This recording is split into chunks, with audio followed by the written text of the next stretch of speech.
तो एक बार फिर से स्वागत है आप सभी शिक्षक बंधुओं का हमारे इस यूट्यूब चैनल सबक फॉरियो पर। साथ ही इस जगह से जुड़े सभी पदाधिकारियों का प्रेमियों का हार्दिक अभिनंदन है।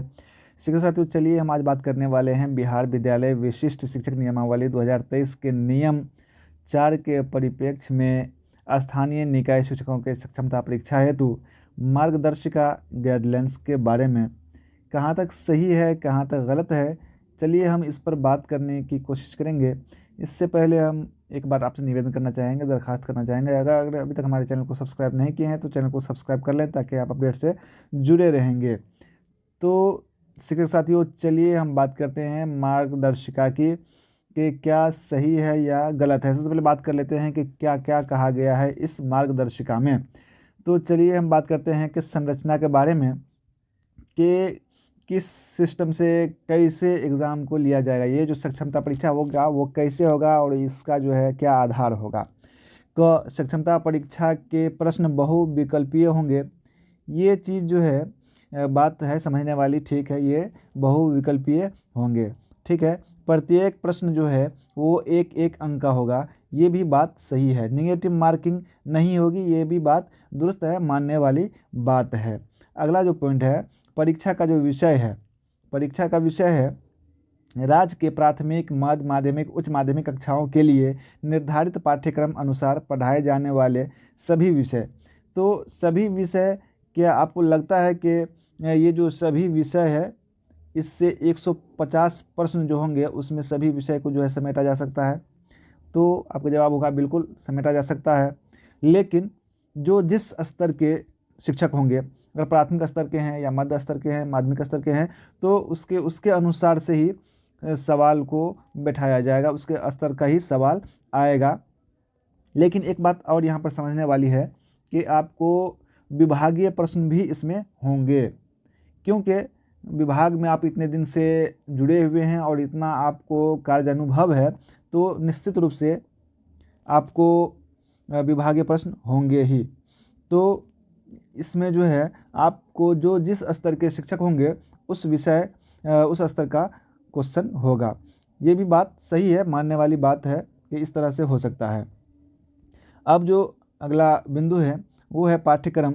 बिहार लोक सेवा आयोग द्वारा आयोजित TRE 1, TRE 2 के लिए निर्धारित पाठ्यक्रम।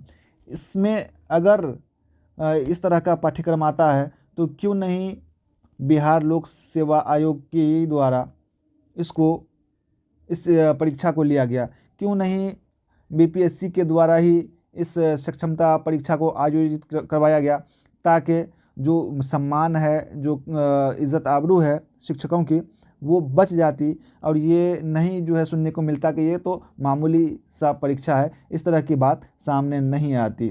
तो ये जो है कहीं ना कहीं परेशानी में डाल सकता है। और अगला जो पॉइंट है वो है प्रश्न पैटर्न, वो कितने प्रश्न का होगा। सक्षमता परीक्षा में 150 वस्तुनिष्ठ प्रश्न होंगे, ये देख सकते हैं। ये भी हो सकता है कि 150 नहीं 100 का ही ले, क्योंकि इससे पहले भी कई एग्ज़ाम हो चुके हैं इस तरह के जिसमें सिर्फ 100 नंबर का ही एग्ज़ाम हुआ है। तो चलिए अगला पॉइंट क्या है, अहर्ता। स्थानीय निकायों द्वारा राज्य के प्राथमिक, मध्य विद्यालय, उच्च माध्यमिक विद्यालयों में नियुक्त एवं कार्यरत शिक्षक पुस्तकालय अध्यक्ष, यानी कि जो शिक्षक हैं, जो बहाल हैं, वही लोग सक्षमता परीक्षा दे सकेंगे। जो शिक्षक हैं या पुस्तकालय अध्यक्ष हैं वही लोग ये सक्षमता परीक्षा दे सकेंगे, उसके अलावा कोई और नहीं दे सकता है। ये भी बात बिल्कुल मानने वाली है। उसके बाद चलिए अगले पॉइंट पर चलते हैं। अगला पॉइंट है परीक्षा शुल्क। तो जी हाँ दोस्तों, परीक्षा शुल्क जो है, जितने भी एग्ज़ाम होते हैं सब में परीक्षा शुल्क लगता है, चाहे वो 200 हो या 400 या 1000 हो या 500, जो कुछ भी हो, तो कहीं ना कहीं जो है परीक्षा शुल्क उसमें लगता है। हालांकि ये 1100 रुपये का जो ये निर्धारण किया है, ये कहाँ तक सही है अभी इस पर बात की जाएगी। तो फिलहाल ये समझ लें कि परीक्षा का जो शुल्क है वो हर हाल में लगेगा ही। अगला पॉइंट है परीक्षा की अवधि। परीक्षा की अवधि क्या होगी? सक्षमता परीक्षा CBT यानी कंप्यूटर बेस्ड टेस्ट होगी, जिसकी अवधि 2 घंटा 30 मिनट की होगी। यहाँ पर एक सवाल पैदा होगा। सवाल क्या पैदा होगा कि क्या जितने भी शिक्षक पुराने वाले हैं या जो अभी तक बहाल हो गए हैं 2019 तक 20 तक, क्या सभी शिक्षक को कंप्यूटर का ट्रेनिंग मिल चुका है, या अगर मिल भी चुका है तो कितने दिनों का मिला है। और एक बात आती है इसमें कि 6 दिनों का जो है कंप्यूटर का उनको ट्रेनिंग है वो मिला था, तो क्या आपको लगता है कि 6 दिन में कंप्यूटर चलाना सीख जाएंगे? तो जितने भी उम्र दराज टीचर हैं, जितने भी पुराने ख्यालात के टीचर हैं, तो क्या उनके लिए ये चीज़ मुनासिब होगा? तो बिल्कुल जवाब होगा कि नहीं, बिल्कुल मुनासिब नहीं है।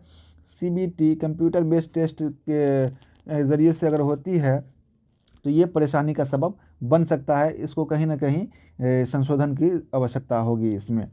अब उसके बाद जो है अगला पॉइंट है वो है उत्तीर्णांक। क्या है? समान प्रशासन विभाग के संकल्प संख्या 2374 दिनांक 16/7/2007 के अनुरूप सक्षमता परीक्षा का उत्तीर्णांक निम्नवत होगा। अब जो है उस समय क्या था, सामान्य वर्ग के लिए 40%, पिछड़ा वर्ग के लिए 36.5%, पिछड़ा वर्ग एनेक्स्चर के लिए 34%, अनुसूचित जाति अनुसूचित जनजाति के लिए 32%, दिव्यांग के लिए 32%, महिला के लिए 32%। यानी कि आप सक्षमता दे रहे हैं, काबिलियत टेस्ट दे रहे हैं, तो इसमें आपको 60% की आवश्यकता नहीं है, 55% की आवश्यकता नहीं पड़ेगी। ये बात बिल्कुल मानने वाली, कहीं ना कहीं ये बात बिल्कुल मानने वाली है कि इतना जो है उत्तीर्ण होने के लिए ज़रूरी है। उसके बाद जो है अगला पॉइंट है प्रमाण पत्र। सक्षमता परीक्षा उत्तीर्ण सभी अभ्यर्थियों को बिहार विद्यालय परीक्षा समिति द्वारा उत्तीर्णता प्रमाण पत्र निर्गत किया जाएगा, जिस पर परीक्षा नियंत्रक विविध बिहार विद्यालय परीक्षा समिति का कंप्यूटर जनित हस्ताक्षर होगा। तो बिल्कुल सही बात है, इसमें कोई दो राय की बात नहीं है कि कोई भी आप एग्ज़ाम देते हैं तो उसका रिज़ल्ट जो है हर हाल में ज़रूरी होता है, और उसका जो है परिणाम है, उसका मूल है, वो ज़रूरी होता है। बगैर आप परीक्षा फल के परीक्षा देने का कोई मतलब ही नहीं बनता है। तो इसलिए ये बात तो सही कि प्रमाण पत्र हर हाल में मिलने ही वाला है। अब जो है सबसे मेन चीज़ जो है यहाँ पर देखने वाली है कि सक्षमता परीक्षा के लिए कि प्रत्येक गतिविधि हेतु निर्धारित समय सारिणी। यहाँ पर एक चीज़ गौर करने वाली है, ध्यान दीजिएगा। क्रम संख्या है, गतिविधि है और निर्धारित अवधि है। नंबर 1 में है विज्ञापन प्रकाशन 26/1/2024,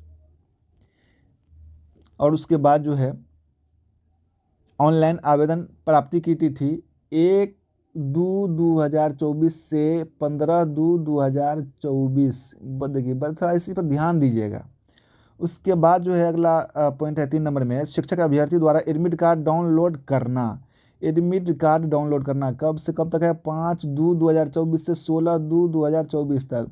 तो क्या एक तरफ जो है आवेदन अप्लाई करेगा टीचर सक्षमता परीक्षा के लिए, और दूसरी तरफ से जो है क्या रिजल्ट वो एडमिट कार्ड निकलता रहेगा? ये बात थोड़ी सी हजम नहीं हो रही है। 5/2 से 16/2/2024 तक जो है एडमिट कार्ड डाउनलोड करना, ये बात कहाँ तक जो है सही हो सकती है? आदमी इसमें अप्लाई करेगा या डाउनलोड करेगा एडमिट कार्ड को, ये बात थोड़ी सी परेशानी का सबब बन सकती है। उसके बाद डाउनलोड किए गए एडमिट कार्ड को जिला कार्यक्रम पदाधिकारी स्थापना द्वारा वेतन भुगतान पंजी से सत्यापित कर भौतिक हस्ताक्षर के उपरांत अपलोड करना। ये चीज़ भी जो है ना, ज़रूरी नहीं है कि जिला स्तर से ही हो, ये तो ब्लॉक स्तर से भी हो सकता है। ब्लॉक स्तर से भी BEO प्रखंड शिक्षा पदाधिकारी जो है इसको सत्यापित कर सकते हैं। तो ये भी जो है बात कहीं ना कहीं हजम होने के लिए परेशानी का सामना इसमें भी करना पड़ सकता है। ऑनलाइन परीक्षा की तिथि जो है 26/2/2024 से 13/3/2024 तक है। तो इस दरमियान जो है आपको बता दें कि शिक्षक अगर इसमें इन्वॉल्व होते हैं तो आपको बता दें कि अभी मैट्रिक इंटर का जो है एग्ज़ाम है, उसकी तैयारियां हैं, और उसके बाद जो है जो बच्चों का वार्षिक परीक्षा है वो भी आयोजित होने वाली है।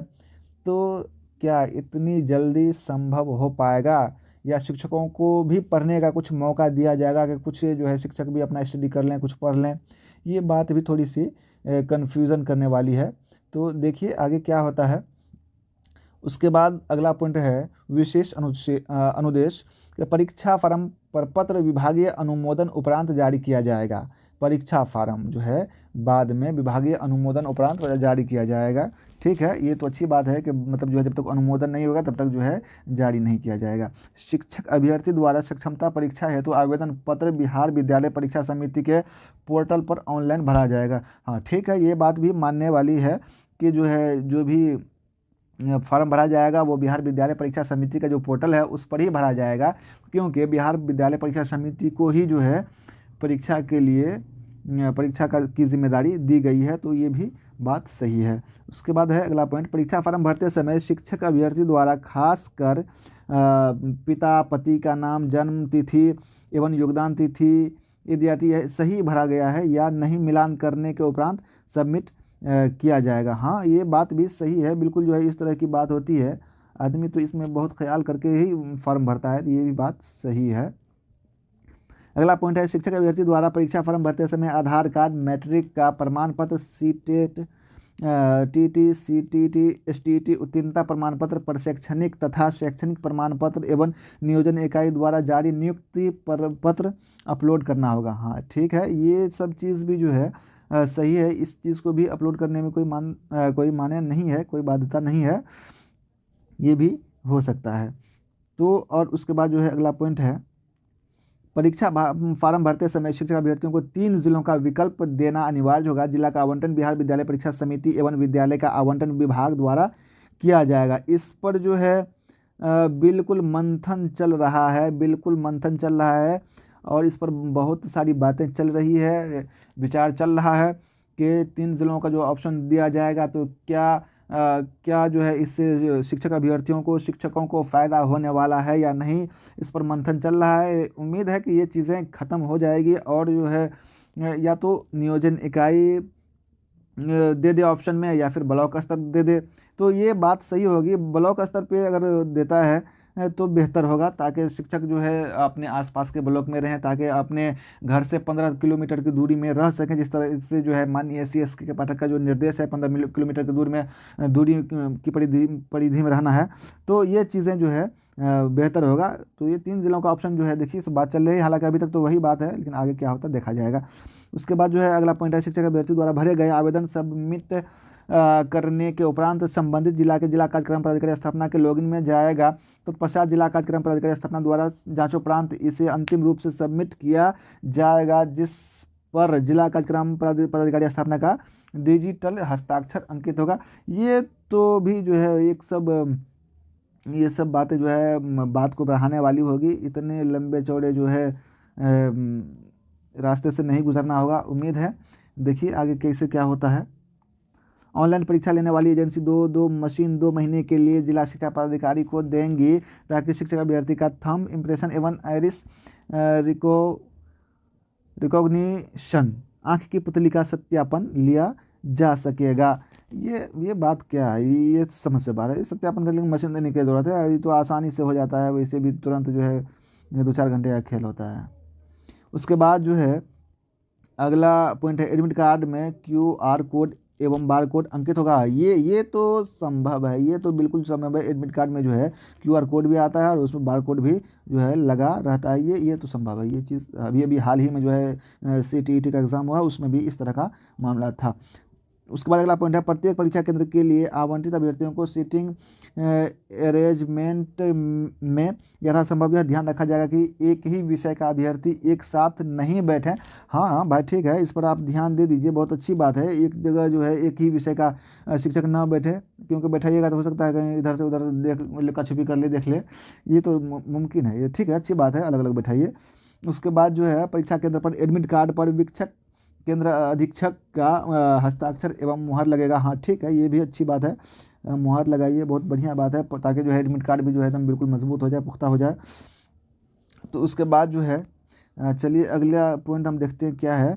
परीक्षा समाप्ति के बाद मूल एडमिट कार्ड शिक्षक अभ्यर्थी द्वारा संबंधित जिला कार्यक्रम पदाधिकारी स्थापना को समर्पित किया जाएगा। इस दौरान जिला कार्यक्रम पदाधिकारी स्थापना द्वारा शिक्षक अभ्यर्थी का थंब इम्प्रेशन एवं आइरिस रिकॉग्निशन का मिलान किया जाएगा।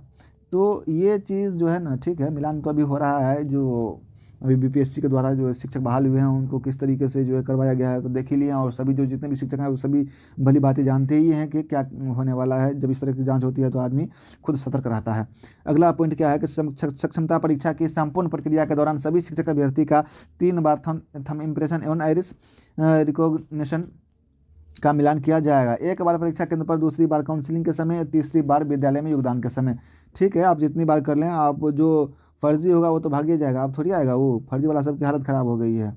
अगला पॉइंट है मूल एडमिट कार्ड गुम होने की स्थिति में शिक्षक अभ्यर्थी को दोबारा सक्षमता परीक्षा देना। ये क्या बात हो गई भाई, ये तो ये समझ में नहीं आया। मूल एडमिट कार्ड अगर गुम हो गया तो शिक्षा अभ्यर्थी को दोबारा सक्षमता परीक्षा देना होगा।